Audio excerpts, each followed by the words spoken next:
Jason video. Justin. I Should really I hope post? this What time? What content? Jason Justin. voices. You never post. Stop. It's your Jason video. You fix this damn door. Jason video. What are you doing? Why won't you just upload? Maybe I don't want to. Jason video. Jason video.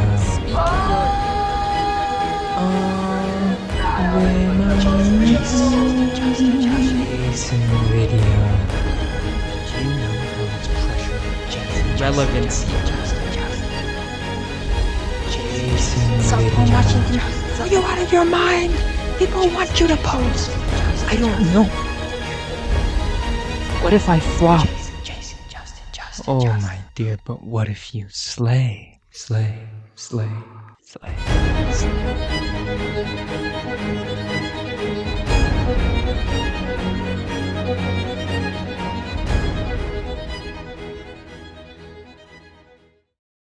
Hey everyone, welcome to our Halloween episode where we watch a horribly spooky movie and make fun of it. This time it's the Friday the 13th Part 8, Jason Takes Manhattan, where we see Jason take Manhattan for all about 30-ish minutes.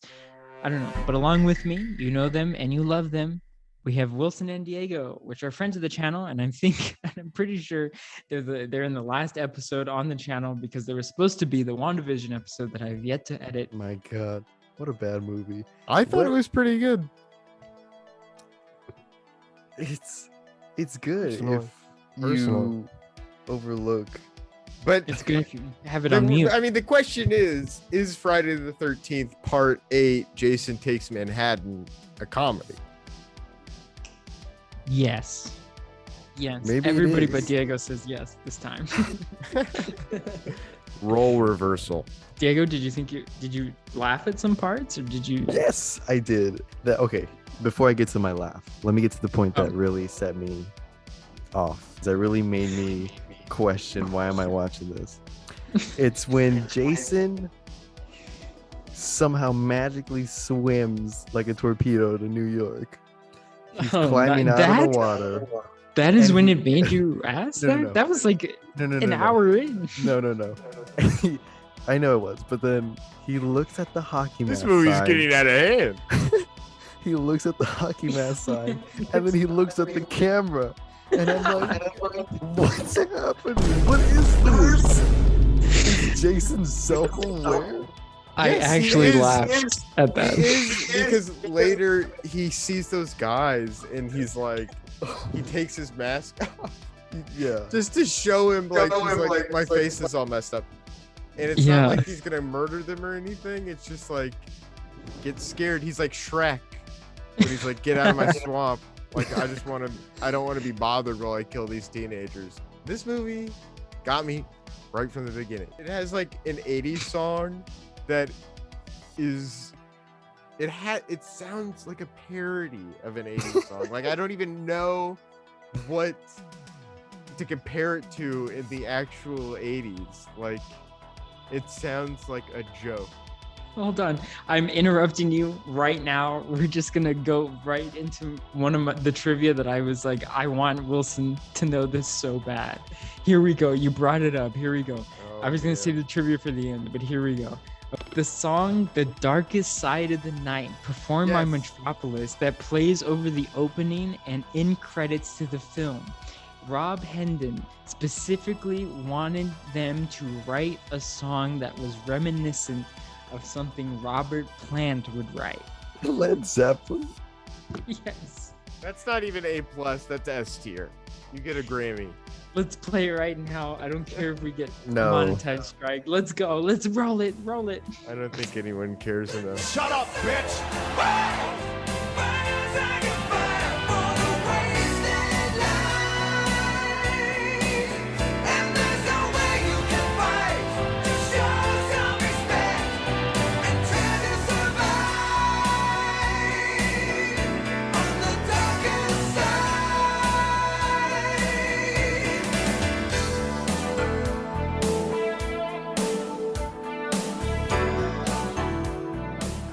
not only is it like just playing over the shots of New York, some guys like, New York, this is the greatest town. It's so crummy.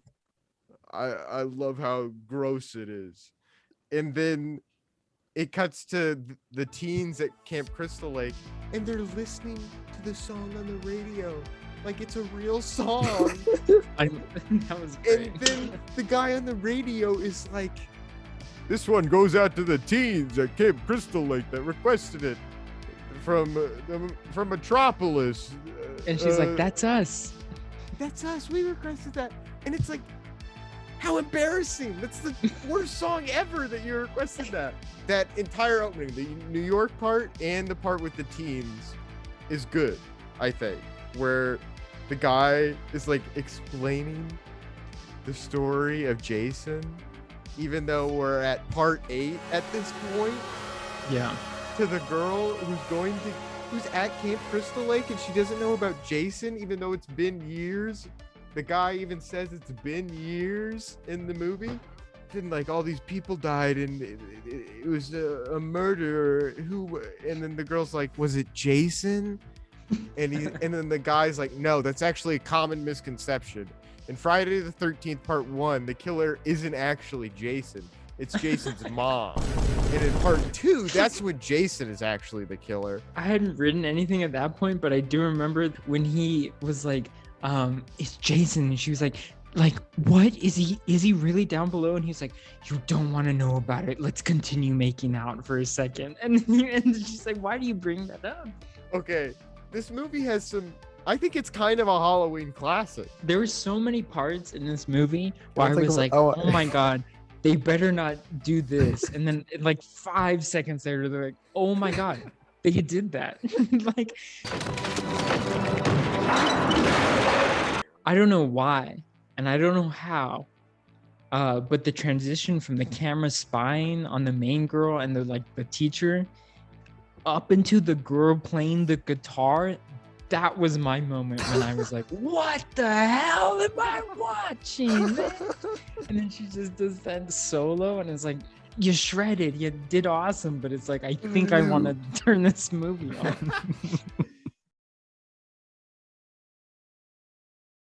I'm out.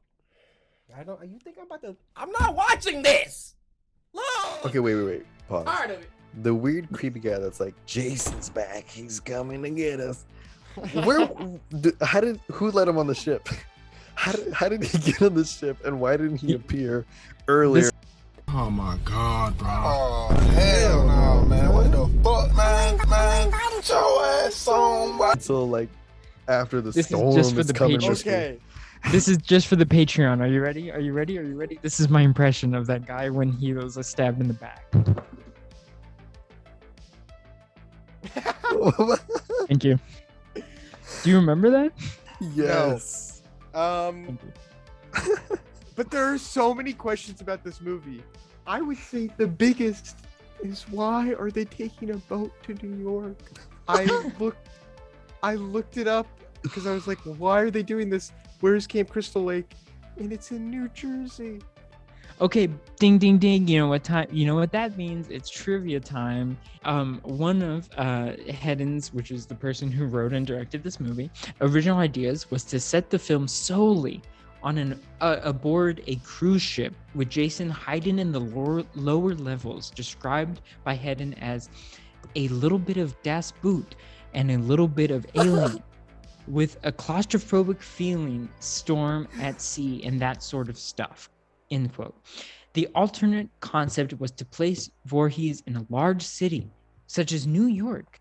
Hedden commented everything about New York was going to be complex, exploited, and milked.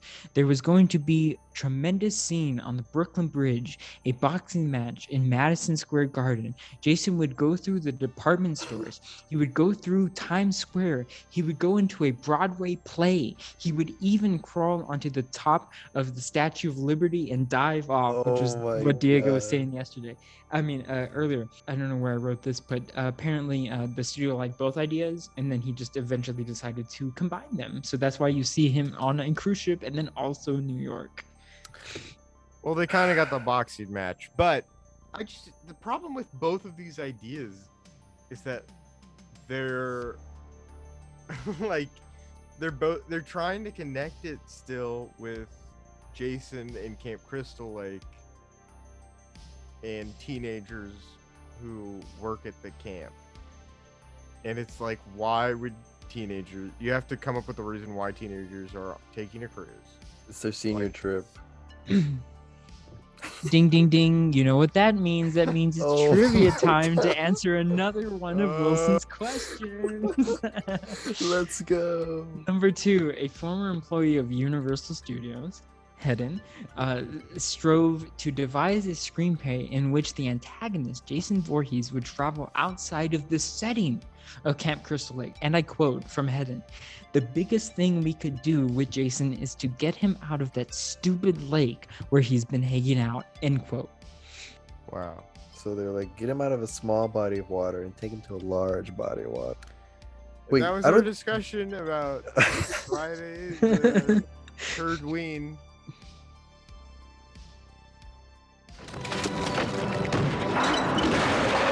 He spent hours waiting to say that. But Can we talk about when the principal or the teacher was yeeted out of the window in like 10 seconds? Oh yes.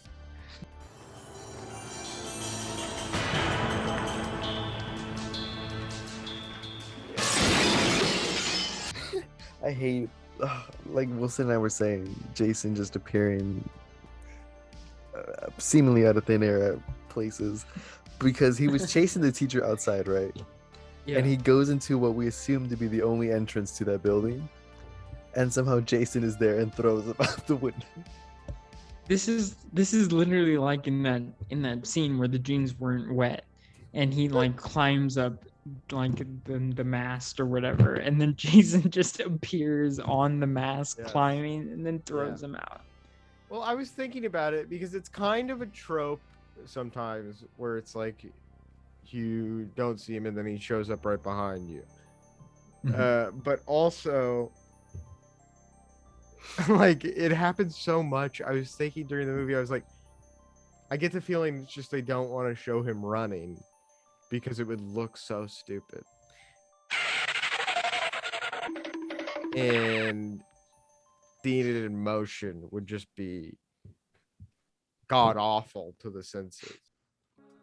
Okay, ding ding ding, you know what that means? It's time for the best kill, worst kill. Okay, now we're cooking. Thank God. Finally. Thank God. Jeez, you dragged We know out. what we came for, baby. We have to edit this down to a crisp 5-minute long video.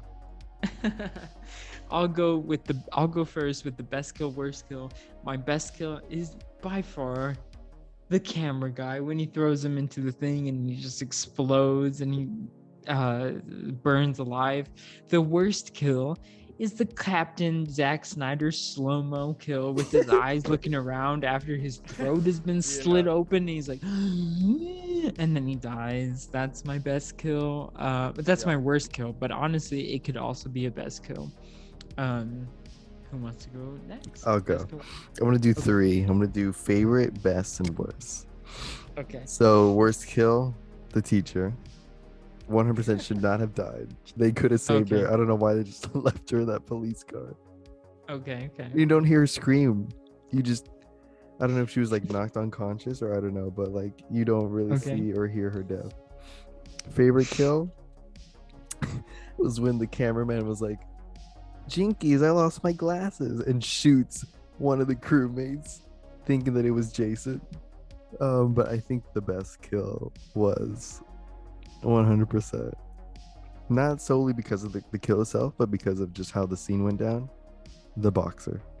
I agree with you, Diego. That is obviously the best kill. It's not even close. And it is because the setup with them fighting each other at the beginning, you get that. And also he's the only character that like has enough screen time and is memorable enough to actually enjoy and like care about their death. And you actually get to see them die. You get to see the money shot of him getting his head just knocked off, and you get to see the satisfying roll into the trash can. I watched that part many times. I rewound a lot. How But many it's- times? Like maybe 5. Nice. But in my opinion, it's not even close. It's like the only good kill, I think, in the entire movie. All of the other ones I would say are tied for worst kill because they're all done wrong. I did kind of enjoy the guitar one though. That was kind of fun. But that was mostly because that character was so stupid. Take your best shot.